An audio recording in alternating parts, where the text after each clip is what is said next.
नमस्कार मित्रों, आप सभी का स्वागत है आपके अपने चैनल कथा साहित्य दर्पण में, जहां महत्वपूर्ण कहानियों की श्रृंखला के अंतर्गत आज हम लोग सुनेंगे भीष्म साहनी जी की बहुचर्चित कहानी गंगों का जाया। तो कहानी पर पहुंचने से पहले संक्षिप्त सा परिचय जानेंगे भीष्म साहनी जी का, और उससे भी पहले आपसे निवेदन है कि आप हमारे चैनल को सब्सक्राइब कर लें। हमारे चैनल में कहानी की श्रृंखला में जो महत्वपूर्ण कहानियाँ, उनमें विभिन्न पाठ्यक्रमों में लगी बहुत महत्वपूर्ण कहानियों का संग्रह किया गया है, तथा यूजीसी नेट और असिस्टेंट प्रोफेसर के पाठ्यक्रम में लगी हुई बहुत ही महत्वपूर्ण कहानियों का संकलन हमारे इस चैनल पर उपलब्ध है। तो आप ज़रूर से ज़रूर हमारे चैनल को सब्सक्राइब करें और अपनी आवश्यकता अनुसार कहानियों को सुनें, जिससे आपको सफलता प्राप्त करने में थोड़ा सा सहयोग प्राप्त हो सके हमारा भी। तो आइए चलते हैं भीष्म साहनी के जीवन पर परिचय पर। उनका जन्म रावलपिंडी में हुआ था, जो कि अब पाकिस्तान में है, और जन्म हुआ था 8 अगस्त 1915 ईस्वी को। आपकी शिक्षा में हिंदी संस्कृत की प्रारंभिक शिक्षा घर पर ही हुई और उर्दू और अंग्रेजी की शिक्षा गवर्नमेंट कॉलेज लाहौर में हुई थी। बंटवारे से पूर्व थोड़ा सा व्यापार और साथ में ही मानद उपाधि का आपने लेकर आप देश में उपस्थित हुए। बंटवारे के बाद पत्रकारिता और इप्टा नामक काम मंडली में आपने काम किया। आपने अपनी प्रसिद्धि का आधार जो तमस उपन्यास लिखा था, उस पर आपको साहित्य अकादमी पुरस्कार तथा हिंदी अकादमी दिल्ली का सलाह का सम्मान प्राप्त हुआ। और जो तमस उपन्यास है, वह उपन्यासों की श्रेणी में एक मील का पत्थर साबित होता है, क्योंकि वह विभाजन पर लिखा हुआ ऐसा मार्मिक उपन्यास है जो आंखों के समक्ष विभाजन का दृश्य उपस्थित कर देता। उस समय क्या स्थिति रही देश की, कैसी लोगों की मानसिकता हो गई, वह उपन्यास पढ़कर आपके रोंगटे खड़े हो जाएंगे।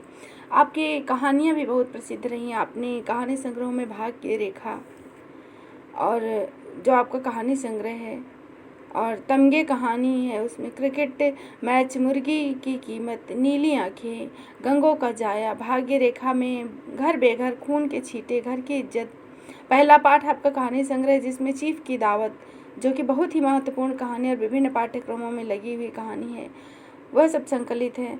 और भटकती राख है आपका कहानी संग्रह, जिसमें शीर्षक कहानी भटकती राख, माता विमाता, यादें, बीवर, खून का रिश्ता, बात की बात, लेनिन का साथी, सरफिरी चिट्ठी, सिफारिशी चिट्ठी, एक रोमांटिक कहानी जैसी बहुत सारी कहानियां हैं जो आपके साहित्य में अनुपम योगदान देती हुई नजर आती हैं। और आपकी 10 प्रतिनिधि कहानियाँ शीर्षक से भी कहानी है। आपने आत्मकथा आज के अतीत नाम से अपनी आत्मकथा लिखी।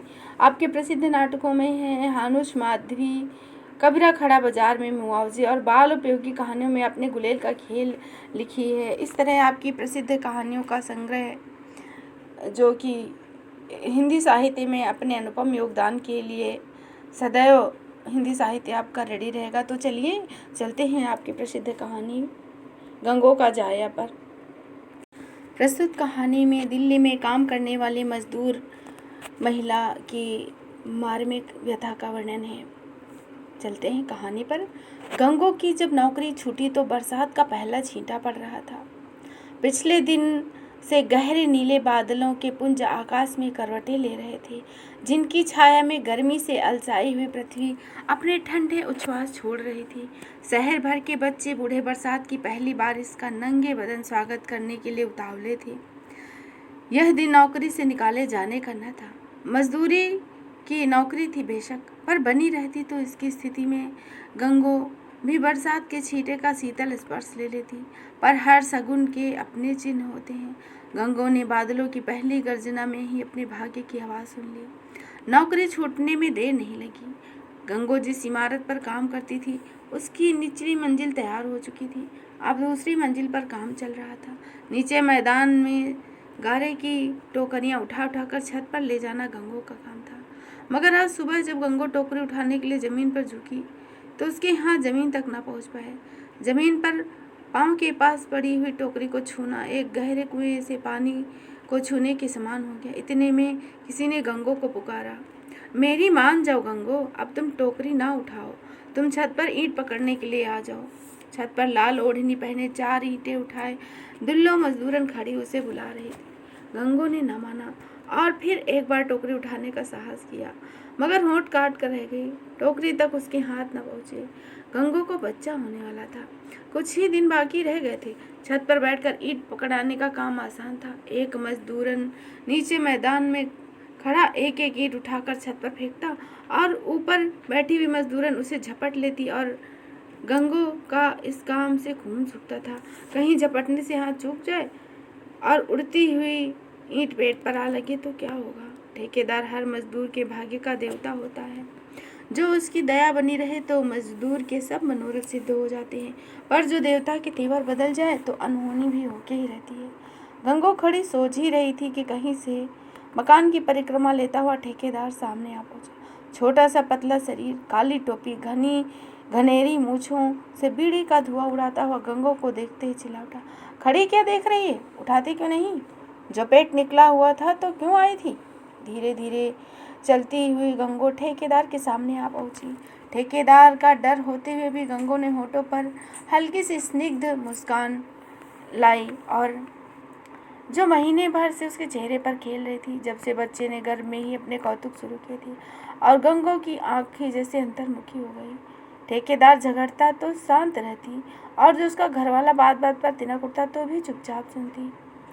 काम क्यों नहीं करूँगी, छत पर ईंटें पकड़ने का काम दे तो वह कर लूँगी, गंगू ने निश्चय करते हुए कहा। तेरे बाप का मकान नहीं बन रहा है, जो जी चाहेगा वह करेगी। चल दूर हो यहाँ से, आधे दिन के पैसे ले और दफा हो जा, हरामखोर आ जाते हैं। तुम्हें क्या फर्क पड़ेगा, दूल्हो मेरा काम कर लेगी, मैं उसकी जगह चली जाऊंगी। काम तो काम होता है, पहले पेट खाली करके आओ फिर काम मिलेगा। क्षण भर में ठेकेदार का रजिस्टर खुल गया और गंगू के नाम पर लकीर फिर गई। एन उसी वक्त बारिश का छींटा भी पड़ने लगा। गंगू ने समझ लिया, जो आसमान में बादल न होते तो काम से भी छुट्टी न मिलती। आकाश में बादल आए नहीं कि ठेकेदार को काम खत्म करने की चिंता हुई। इस हाल में गर्भवती मजदूरन को कौन काम पर रखेगा। गंगू चुपचाप ओढ़नी के पल्ले से अपने गर्भ को ढकती हुई बाहर निकल आई। उन दिनों दिल्ली फिर जैसे बसने लगी थी। कोई दिशा या उपदिशा ऐसी नहीं जहाँ नई आबादियों के झुरमुट ना उठ रहे हों। नए मकानों की लंबी कतारें समुद्र की लहरों की तरफ फैल रही थी। अपने प्रसार में दिल्ली के कितने ही खंड और स्मृति कंकाल रौंदती हुई बढ़ रही थी। देखते ही देखते एक नई आबादी गर्व से माथा ऊंचा किए समय का उपहास करती हुई खड़ी हो गई। लोग कहते दिल्ली फिर से जवान हो रही, नई आबादियों की बाढ़ आ गई, नया राष्ट्र, नए निर्माण, नए कार्य, नए लोग इस फैलती हुई राजधानी पर गर्व कर रहे थे। जहाँ कहीं किसी नई आबादी की योजना पनपने लगती तो सैकड़ों मजदूर खींचे हुए चले जाते, अपने फूस के छप्पर कंधे पर उठाए वहाँ पहुँचते और उसी की बगल में अपनी झोपड़ी की बस्ती खड़ी कर लेते। और जब वह नई आबादी बनकर तैयार हो जाती तो फिर मजदूरों की टोली अपने फूस के छप्पर उठाए किसी दूसरी आबादी की नींव रखने चल पड़ती। मगर ज्यों ही बरसात के बादल आकाश में मंडराने लगते तो सब काम ठप हो जाता और मजदूर अपने झोपड़ों में बैठे आकाश को देखकर चौमासे के दिन काटने लगते। कई मजदूर अपने गांव चले जाते तो अधिकतर छोटे मोटे काम की तलाश में सड़कों पर घूमते रहते। काम इतना न था कि मजदूर आ पहुंचते थे। दिल्ली के हर खंड की अपनी गाथा है, अपनी कहानी है, पर मजदूर की फूस की झोपड़ी का क्या खंडहर होगा और क्या कहानी होगी। हंसती खेलती नई आबादियों में इन झोपड़ों का या इन नए झोपड़ों में खेले गए नाटकों का स्मृति चिन्ह भी नहीं मिलता। उस रात गंगू और उसका पति घीसू देर रात झोपड़ी के बाहर बैठ अपने जीवन के बारे में सोचते रहे। जो छुट्टी मिल गई थी तो घर क्यों चली आई, कहीं दूसरी जगह काम देख लेती। देखा है इस हालत में कौन काम देगा, जहाँ जाओ ठेकेदार पेट देखने लगते हैं। झोपड़े के अंदर उनका 6 बरस का लड़का रीसा सोया था। घीसू कई दिनों से चिंतित था। 3 आदमी खाने वाले और कमाने वाला अब केवल एक, ऊपर से चौमासा और गंगू की हालत, उसका मन खींच उठा। और अगर 15-20 रोज मजदूरी पर निकल जाती तो क्या मुश्किल था। गर्भ वाली औरतें बच्चा होने के दिन तक काम पर जुटी रहती हैं।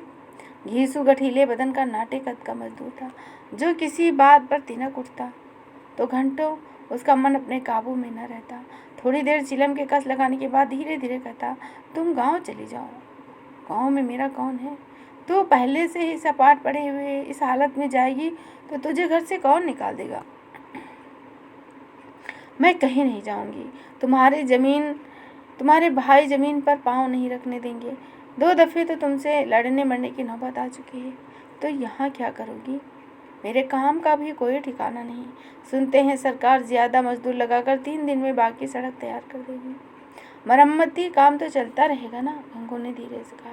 मरम्मती काम से 3 जवान खा सकेंगे? एक दिन 4 है, 4 दिन नहीं। रात काफ़ी हो गई थी और यही उधेड़बुन बनी हुई थी। सोमवार को गंगू काम पर से बर्खास्त हुई और शनिचर तक पहुँचते पहुँचते झोपड़ी की गृहस्थी डामाडोल हो गई।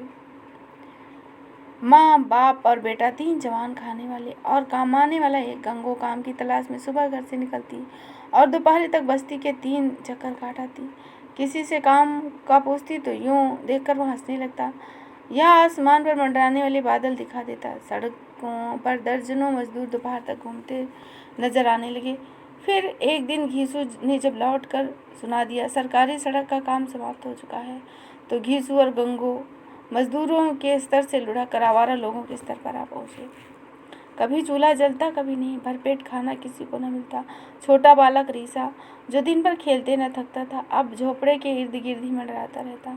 पति पत्नी रोज रात को झोपड़े के बाहर बैठते, झगड़ते, परामर्श करते और बात बात पर खींच उठते। फिर एक रात 1000 सोचने और भटकने के बाद घीसू के उद्विग्न मन में घर का खर्चा कम करने की तरकीब आई। अधभरे पेट की भूख को चिलम के धुएं से शांत करते हुए बोला, रीसे को किसी काम पर लगा दे। रीसा क्या करेगा? छोटा सा तो है।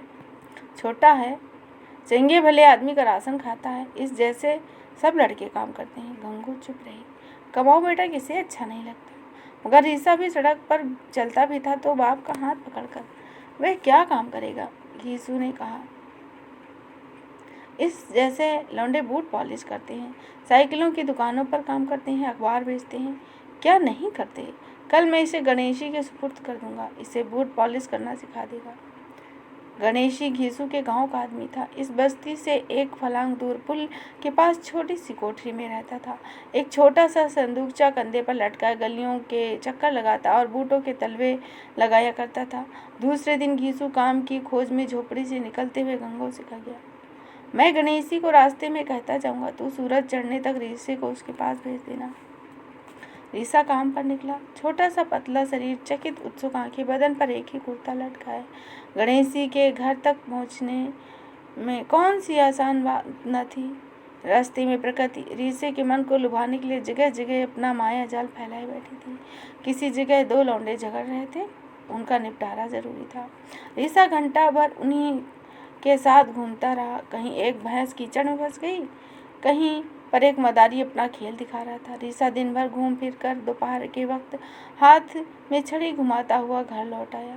कह देना आसान था कि रीसा काम करे, मगर रीसे को काम में लगाना नए बैल को हल में जुताने के बराबर था। उधर झोपड़े में बची हुई रसद भी क्षीण होती जा रही थी। दूसरे दिन घीसू उसे स्वयं गणेशी के सुपुर्द कर आया और 5-7 आने पैसे भी पॉलिश की डिबिया और ब्रश के लिए दे आया। उस दिन तो जैसे रीसा हवा में उड़ रहा था। दिल्ली की नई नई गलियां घूमने को मिली, नए नए लोग देखने को मिले, चप्पे चप्पे पर आकर्षण था। रीसे की समझ में न आया कि बाप गुस्सा क्यों हो रहा था जब उसे यहाँ घूमने के लिए भेजना चाहता था। दुकानें रंग बिरंगी चीज़ों से लदी हुई थी और भीड़ इतनी कि रीसे का मन लुब्ध हो गया। रीसे की माँ सड़क पर आंख गाड़ी उसकी राह देख रही थी। जब रीसा अपने बोझल पाँव खींचता हुआ घर पहुंचा, अपने 6 साल के नन्हे से जीवन में वह इतना कभी नहीं चल पाया था जितना वह आज एक दिन में। मगर माँ को मिलते ही उसकी दिन भर की देखी हुई बातें वह कहने लगा। और जब बाप काम से लौटा तो रीसा अपना ब्रश और पॉलिश उठाकर उसको दिखाने पहुंचा। बापू, तेरा जूता पॉलिश कर दूं? सुनकर घीसू के हर वक्त तने हुए चेहरे पर भी हल्की सी मुस्कान आ गई। मेरा नहीं, किसी बाबू का करना जो पैसे भी देगा। और गंगू और उसका पति अपने कमाऊ बेटे की दिनचर्या सुनते हुए कुछ देर के लिए अपनी चिंताएं भूल गए। दूसरा दिन आया। घीसू और रीसा अपने काम पर निकले। 2 रोटियां एक चिथड़े में लिपटी हुई घीसू की बगल के नीचे और एक रोटी रीसे की बगल के नीचे। दोनों सड़क पर इकट्ठे उतरे और फिर अपनी अपनी दिशा में जाने के लिए अलग हो गए। पर आज रीसा जब सड़क की तलाई पार करके पुल के पास पहुंचा तो गणेशी वहां पर नहीं था। थोड़ी देर तक मुंह में उंगली दबाए हुए पुल पर आते जाते लोगों को देखता जाता। फिर गणेशी की तलाश में आगे निकल गया। शहर की गलियां एक के बाद दूसरी अपनी जटिल इंद्रजाल को फैलाए हुए जैसे रीसे के इंतजार में ही बैठी थी।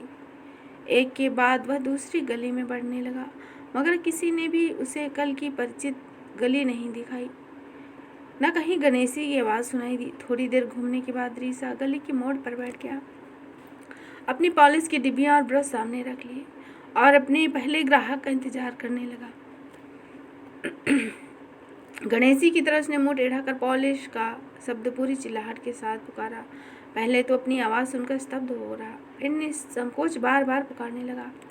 5-7 मरतबा जोर जोर से चिल्लाने पर एक बाबू जो सामने की दुकान की भीड़ में सौदा खरीदने के इंतजार में खड़े थे, रीसे के पास आए।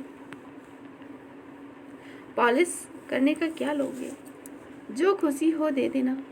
रीसे ने गणेशी के वाक्य को दोहरा दिया। बाबू ने बूट उतार दिया और दुकान की भीड़ में जाकर खड़े हो गए।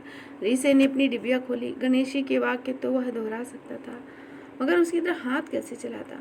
बूट पर पॉलिश क्या लगी जितनी उसकी टांगें, हाथे और मुंह को लगी। एक जूते पर पॉलिश लगाने में रीसे की आधी डिबिया खर्च हो गई। अभी बूट के तलवे पर पॉलिश लगाने की सोच ही रहा था कि बाबू सामने आकर हुआ।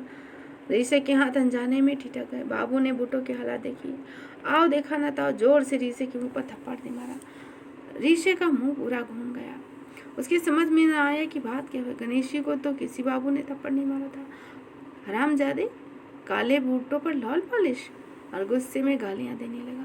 पास खड़े लोगों ने अभिनय देखा, कुछ हंसे, कुछ एक ने बाबू को समझाया, एक दो ने रीसे को गालियां दी और बाद में बाबू गालियां देता हुआ बूट पहनकर चला गया। रीसा हैरान और परेशान कभी एक के मुंह की तरफ कभी दूसरे के मुंह की तरफ देखता और फिर वहां से उठकर धीरे धीरे गली के दूसरे कोने में जाकर खड़ा हो गया। हर राह जाता बाबू उसे डराने लगा। गणेश की तरह पॉलिश चिल्लाने की उसकी हिम्मत ना हुई। रीसे को माँ याद आ गई और उल्टे पांव वापस हो लिया, मगर गलियों का कोई छोर न किनारा। एक गली के अंत तक पहुंचा तो 4 गलियां और सामने आ गईं। अनगिनत गलियों में घूमने के बाद वह घबराकर रोने लगा, मगर वहां कौन उसका आंसू पोंछने वाला था। एक गली के बाद दूसरी गली लांघता, कभी गणेशी की तलाश में, कभी माँ की तलाश में। क्षमा करना। वह दोपहर तक घूमता रहा, बार बार रोता, बार बार स्तब्ध और भयभीत होकर चुप हो जाता। फिर शाम हुई और थोड़ी देर बाद गलियों में अंधेरा छाने लगा। एक गली के नाके पर खड़ा सिसकियां ले रहा था कि उसके जैसे ही लड़कों का टोला यहाँ वहाँ से इकट्ठा होकर उसके पास आ गया। एक छोटे से लड़के को अपनी फटी हुई टोपी पर सिर पर खिसकाते हुए बोला, अबे साले रोता क्यों है। दूसरे ने उसका बाजू पकड़ा और रीसे को खींचते हुए एक बरामदे के नीचे ले आए। तीसरे ने उसे धक्का दिया। चौथे ने उसके कंधे पर हाथ रखते हुए उसे बरामदे के कोने में बैठा दिया। फिर उस छोटे से लड़के ने अपनी कुर्ते की जेब से थोड़ी मूंगफली निकालकर रीसे की झोली में डाल दी। ले साले, कभी कोई रोता भी है, हमारे साथ घूमा कर, हम भी बूट पॉलिश करते हैं। आधी रात गए नन्हा रीसा जीवन की एक पूरी मंजिल एक दिन में लांघ कर सिर के नीचे ब्रश और पॉलिश की डिबिया और एक छोटा सा चिथड़ा रखे उसी बरामदे की छत के नीचे अपनी यात्रा के नए साथियों के साथ भाग्य की गोद में सोया था। उधर झोपड़े के अंदर लेटे लेटे कई घंटे की विफल खोज के बाद घीसू गंगो को आश्वासन दे रहा था। मुझे कौन काम सिखाने आया था, सभी गलियों में ही घूमकर सीखे हैं, मरेगा नहीं, घीसू का बेटा है, कभी न कभी तुझसे मिलने जरूर आएगा। घीसू का उद्विग्न मन जहाँ बेटे के यूं चले जाने पर व्याकुल था, वह इस दारुण सत्य को कभी नहीं भूल सकता था कि अब झोपड़े में 2 आदमी होंगे और बरसात काटने तक, गंगो की गोद में नया जीव आ जाने तक झोपड़ा शायद ही सही सलामत रहेगा। गंगो झोपड़े की बलिष्ठ भर ऊंची छत को ताकती हुई चुपचाप लेटी रही। उस वक्त गंगो के पेट में उसके दूसरे बच्चे ने करवट ली, जैसे संसार का नवा आगंतुक संसार का द्वार खटखटाने लगा। और गंगो यह सोच सोच कर कि क्यों यह जन्म लेने को इतना बेचैन हो रहा है। गंगो का हाथ कभी पेट की चपल बच्चे को सहलाता, कभी आंखों से आंसू पोंछने लगता। आकाश पर बरसात के बादलों से खेलती हुई चांद की किरणों के नीचे नए मकानों की बस्ती झिलमिला रही थी। दिल्ली फिर बस रही थी और उसी प्रसार में दिल्ली के बढ़ते गौरव को वह 4 चांद लगा रहा था। तो इस तरह आपने सुनी भीष्म साहनी जी की एक बहुचर्चित प्रसिद्ध कहानी गंगों का जाया, बहुत ही मार्मिक कहानी। आशा है आपको यह कहानी पसंद आएगी। यह एक यथार्थवादी कहानी थी जो कि दिल्ली में काम करने वाले मजदूर परिवारों के हालातों का वर्णन करती है। आशा है आपको यह कहानी पसंद आएगी, और यदि आपको कहानी पसंद आए तो इसे लाइक करें, एक प्यारा सा कमेंट करें और हमारे चैनल को सब्सक्राइब करें, अपने मित्रों में शेयर करें। और पुनः हम आपके समक्ष एक नए तथ्य के साथ उपस्थित होंगे। और यदि आपका कोई सुझाव है तो आपका सुझाव अवश्य ही हमारे सिरोधार्य होगा, तो अपना सुझाव अवश्य बताएं। चलिए फिर मिलेंगे एक नए तथ्य के साथ, तब तक के लिए धन्यवाद। जय हिंद, जय हिंद।